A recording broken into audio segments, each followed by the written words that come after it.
Hoje eu quero falar para você do tema que está aí no auge dessa semana, que foi a reunião do Copom reduzindo a nossa taxa de juros, que também chamamos de Selic. Estava sabendo dessa notícia? Ficou sabendo essa semana? Se não ficou, eu vou te contar tudo direitinho, o que acontece daqui para frente. Antes de te falar, eu te peço já de antemão aquele favorzão, se você puder, se você gosta do conteúdo, se agrega para você, não deixa de se inscrever no canal para você não perder todos os vídeos que nós soltamos toda semana. E se você gostar também desse vídeo, deixa o like, compartilha com os seus outros amigos. Muito obrigado. Então, como está aí na tela, né, o que eu quero falar para você hoje é a Selic em queda. O que muda para nós na economia, nos nossos investimentos, no geral, tem um impacto. E eu quero de forma simples explicar para vocês o que acontece. Então o Copom decidiu, baseado em números, em análises, desde 2020, que ele não mexia nos juros, estava ali em 13,75 e agora ele resolveu baixar meio ponto percentual e foi de 13,75 para 13,25. Aí tem uma notícia em tela, está falando que não foi unânime, né? Então tivemos ali uma parte dos votos queria baixar apenas 0,25, mas a maioria ganhadora conseguiu com que essa queda fosse de 0,50. Para quem não conhece ou não sabe bem, a Selic é um instrumento para controle da economia do país. Quando a inflação está em alta, a única forma de você fazer ela voltar ao normal é você subindo a taxa de juros. Porque quando você sobe a taxa de juros, você inibe as compras, né? As pessoas ficam mais retraídas, porque se o juro está muito alto, as compras a prazo ficam muito caras. Então isso desaquece a economia e, por consequência, também diminui a inflação, que é aquilo que faz nós perdermos o nosso poder de compra dia a dia. Como agora a inflação está devidamente controlada dentro da meta, então o Banco Central já pode começar a reduzir um pouco a taxa Selic, o que faz com que aqueça a economia, porque as pessoas voltam a comprar, já que a taxa de juros vai ficar um pouco mais barata, quer dizer, o dinheiro vai custar um pouco menos para todos. As empresas começam a contratar mais, o mercado fica aquecido, então é interessante. Essa ferramenta de controle ela é muito interessante para o país. Inicialmente, 0,5 ainda é pouco para aqueles lugares, né, que importa baixar bem os juros, como o cartão de crédito, empréstimos, financiamentos, e demora a chegar lá até a ponta final, que é quando a pessoa vai pegar um empréstimo, vai pegar um dinheiro e esse juro já está mais baixo. Financiamento de casa mais longo, mas já é um caminho.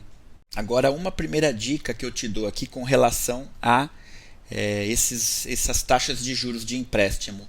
Nunca, vou repetir para você, nunca pegar dinheiro vai ter uma taxa boa. Porque existe um risco para a instituição, o dinheiro custa, então sempre vai ser muito caro pegar dinheiro.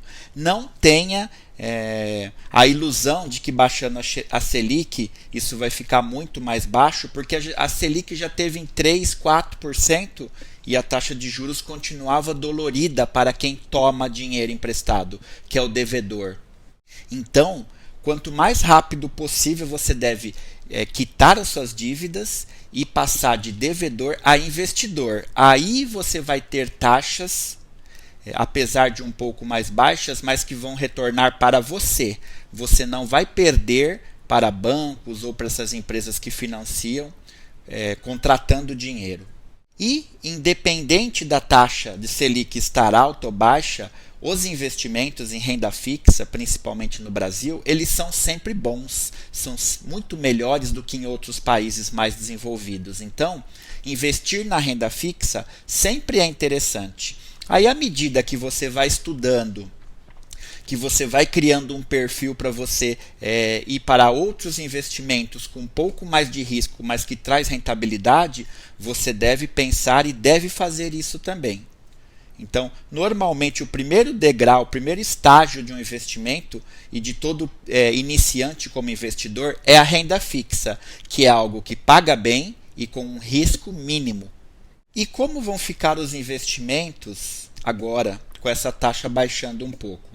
Meu objetivo principal aqui no canal é te ensinar a ter uma estratégia que ela não sofra de acordo com essas mudanças de taxa, com mudanças de governo. Você tem que ter uma diversificação na sua carteira que te permita ter uma boa taxa de retorno, uma taxa atrativa de juros em qualquer cenário, em meio ao caos ou em meio à alegria. Então, você diversificando, você consegue ali ficar na média de ganhos, tanto com uma taxa alta como uma taxa baixa, com o país ali com aquecido ou com uma economia retraída. A estratégia que eu gosto de ensinar é essa. Vou te mostrar uma tabela para você entender em termos de números o que mudou. Então, coloquei um quadro comparativo ali para te demonstrar algumas coisas. Primeiro que a poupança, já coloco até vermelho ali, gosto de mostrar para que as pessoas sempre entendam que ela é ruim, ela vai render menos. Os outros rendimentos, mesmo com impostos, eles ainda ficam na frente. Aqui o valor é líquido, já descontado os impostos. Então quer dizer, se você investir R$1.000 durante um ano, na poupança você teria míseros R$ 82,98. Agora vamos falar de investimentos de verdade, não nessa porcaria aí. No Nubank, no Tesouro Selic ou qualquer CDB de banco que esteja te pagando 100% do CDI com liquidez diária, vai te pagar no final de um ano R$ 108,49 líquido. No PicPay, nota que é um pouquinho mais, 102%, aí dá 110. C6 Bank paga 104%, você teria 112,77. PagBank 106% do CDI, o que significa R$ 115. E o Sofisa Direto, que é o que neste momento que eu estou gravando está pagando um pouco mais, 110% do CDI, que daria R$ 119,34. Algumas ressalvas que eu faço aqui para você, como uma pessoa experiente já nesse mercado. Nota que do 100% ao 110% do CDI não significa que seu investimento vai render 110%. Significa que isso é chamada de uma taxa pós-fixada. E quando eu falo 100% do CDI, o CDI podemos caracterizar como a Selic. É um pouquinho menos, mas podemos, para ficar a conta fácil, caracterizar a Selic. Então, 100% do CDI quer dizer que ele vai render toda a taxa do CDI, que é 13,25, a nova taxa. E se você pegar o que está rendendo mais, 110%. O que eu quero te mostrar aí? Nota que a diferença de um para outro é R$10. Então vai aqui o primeiro alerta. Cuidado para você ficar escolhendo nomes de bancos aí que tem o seu, como é que eu falo? Que tem a sua conduta aí um pouco reprovável, perigosa, para você não perder dinheiro por causa de R$10 por ano. É muito pouco, tem que tomar cuidado. Tem que ver se o investimento tem a liquidez que você precisa, tem garantia do FGC, se é uma instituição que está lá catalogada corretamente na CVM, que é o órgão que cuida desses bancos, para você não ter problema de colocar o seu dinheiro e depois não conseguir tirar mais, porque a instituição quebrou e você não tinha nenhuma garantia. Essas que eu estou mostrando aqui são algumas conhecidas e homologadas pela CVM, mas sempre fique atento se vale a pena você ir, por exemplo, de um Tesouro Selic que paga 100% do CDI e que é o mais seguro de todos, porque é do governo. Então o governo tem aquela máxima que eu te falo, que é imprimir dinheiro para te pagar caso tudo esteja ruim, e muitos desses bancos investem no governo. Tem que tomar cuidado por causa de R$10 você não entrar numa furada. Tem que ver se o risco compensa o retorno. Normalmente, quando a gente quer mais retorno, nós temos que aceitar mais risco. Mas será que apenas R$10 é um retorno que vale a pena o risco, é isso que você precisa pensar e aprender a calcular e refletir. Aqui eu estou te mostrando um simulador da Toro Investimentos, dá para você fazer lá e essa simulação que eu fiz. Então coloquei ali CDB e LC, um valor de R$1.000, 12 meses no prazo de um ano, pós-fixado, como eu te falei. Então coloquei a taxa de 100% do CDI. Aí ele fala que o CDI, na verdade, é 13,15, que é certo. A Selic em 13,25, o CDI é um pouquinho baixo, mas é importante você saber desse número certinho.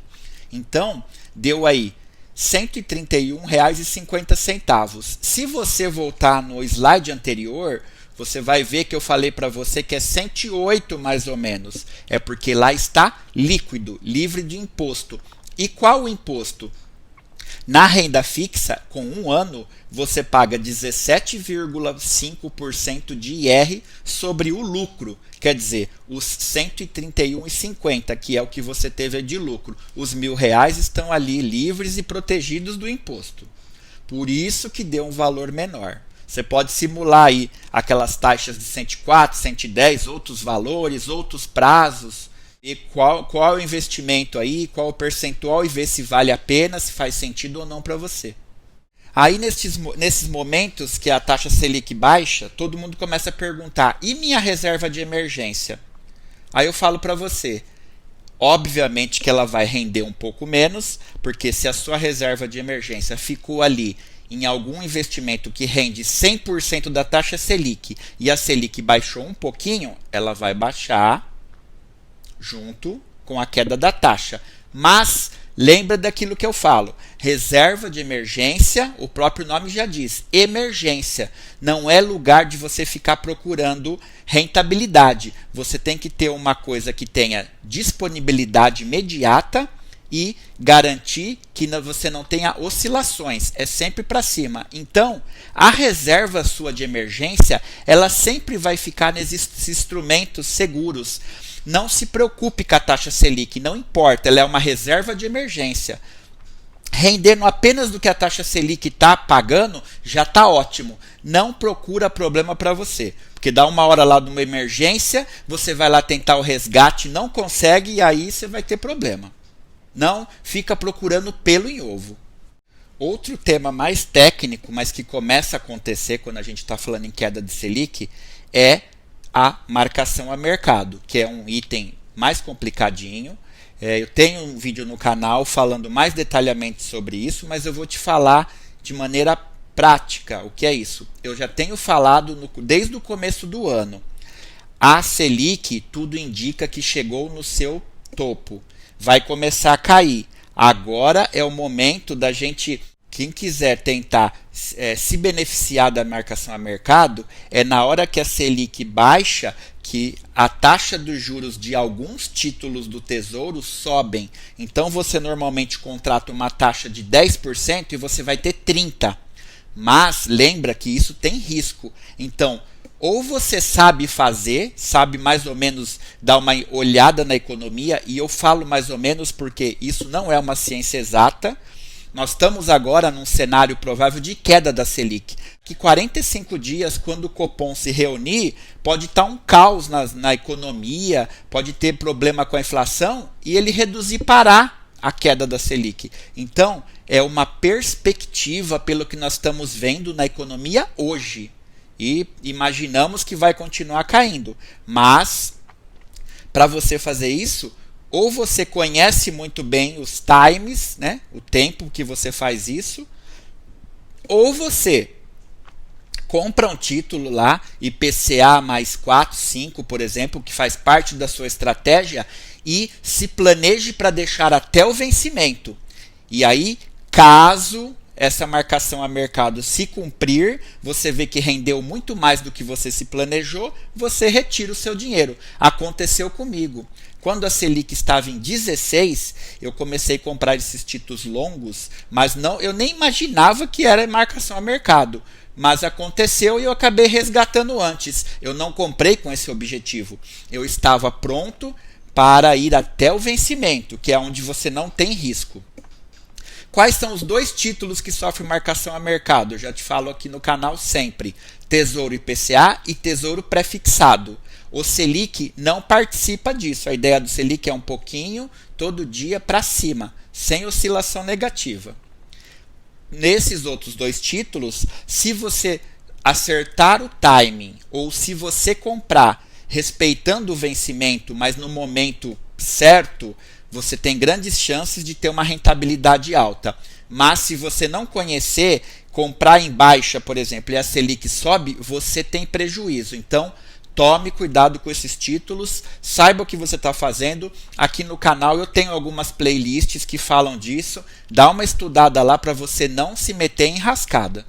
Mais um item agora que se beneficiam da queda da Selic. A renda variável, a bolsa de valores. Ações, que eu não falo muito no canal, mas os fundos imobiliários que eu gosto muito. E por que isso acaba acontecendo? Vamos falar de algo que eu conheço bastante, os fundos imobiliários e os de tijolos. Você imagina que os fundos imobiliários de tijolos, eles vivem de aluguéis. Se a economia vai se aquecer com as taxas baixando, mais pessoas querem alugar os imóveis. Isso diminui os imóveis vagos, que a gente chama de vacância, e automaticamente isso se reverte em lucro para quem? Para nós, os cotistas. Outra coisa que acontece também nesse momento, os investidores que estavam ali na renda fixa, tranquilo e sossegado, ganhando ali mais de 1% ao mês, sem fazer nada e sem risco, começam a sair de lá e querer coisas mais atrativas. E aí eles migram para os fundos imobiliários ou para a bolsa de valores, renda variável no geral. O que, se a gente pensar no ponto de vista racional, não é a melhor escolha, porque você imagina, quando todo mundo está de um lado, que é a renda fixa, obviamente que a renda variável está ali jogada para escanteio e o valor está baixo. Então você tem que ter estômago e coragem para nesse momento você aportar nela, para que nesse momento agora que as coisas se invertam, taxa Selic começa a ficar menos atrativa e a renda variável começa a valorizar, os seus investimentos começam a valorizar também. Se você comprar agora, você tem que tomar o cuidado para não pagar muito caro, porque se valorizam muito. Afinal, você acha que é melhor comprar agasalho e roupa de frio no inverno ou no verão? Mas claro que a gente sempre compra no inverno, que é quando a gente está precisando e acaba pagando mais caro. Não tem inverno todo ano? E se a gente se planejasse e comprasse as coisas no momento que ninguém quer, não seria melhor? Não pagaríamos bem mais barato? Então, é isso que a gente tem que pensar também no mercado de investimentos. Outra coisa que acontece também, os fundos de papéis, eles diminuem um pouco, principalmente aqueles que têm papéis super atrelados à Selic. Mas também acontece uma coisa interessante que é, como a taxa de juros baixa, diminui muito o risco de calote ali desses fundos, dos papéis que tem dentro destes fundos. Então, torna a inadimplência melhor e fica bom para eles. Então, nós temos ali um equilíbrio, né, da diminuição por causa que o índice diminuiu, mais um aumento porque a confiança para com esses títulos do fundo ficam boas. Então, é interessante também o que acontece ali. E eles começam a ficar mais barato. Também, como está rendendo menos, as pessoas fogem deles. Então, se você tiver estômago para, se faz sentido para o seu perfil, adquirir os fundos de papéis, quando a curva se inverte, eles se valorizam muito, da mesma forma que nós estamos falando de todos os outros exemplos. E aí, conseguiu entender que a taxa Selic, o que acontece quando a taxa Selic baixa? Mas se você tiver uma estratégia bem definida, você não precisa ficar preocupado ali, e agora baixou, tiro daqui, tiro dali. Não, tem uma estratégia que funciona em qualquer situação. E aí, qual vai ser a sua preocupação? Trabalhar cada vez mais, poupar para você poder investir, porque é a única coisa que vai fazer o seu patrimônio se multiplicar é você investir e por o longo prazo. A taxa de retorno é só uma das variáveis do cálculo dos juros compostos. Agora, o tempo é uma variável muito importante e o valor do aporte também. E o valor do aporte só depende de você. É de você viver alguns degraus abaixo do que você ganha para você conseguir melhorar o seu patrimônio. Se você ficou até aqui, gostou desse vídeo, deixa um like e compartilha com seus amigos que ajuda muito o nosso canal. Por esse vídeo é isso, eu te agradeço e eu te espero nos próximos vídeos.